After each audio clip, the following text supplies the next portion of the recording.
নারীর জন্য আল্লাহর ইবাদত যেমন জরুরি, স্বামীর খেদমত exactly to the same way তেমন জরুরি।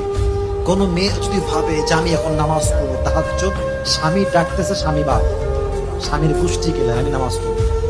অনেক মেয়ের ভাবে যে আমি তো আল্লাহকে ডাকছি, এখন স্বামীকে আমার এখানে না। আপনি স্বামীকে অসন্তুষ্ট করে নামাজ পড়লে আপনার নামাজ কবুল হবে না, গ্যারান্টেড। এখন বলবেন যে এরকম কথা হইলো, হ্যাঁ এটাই কথা।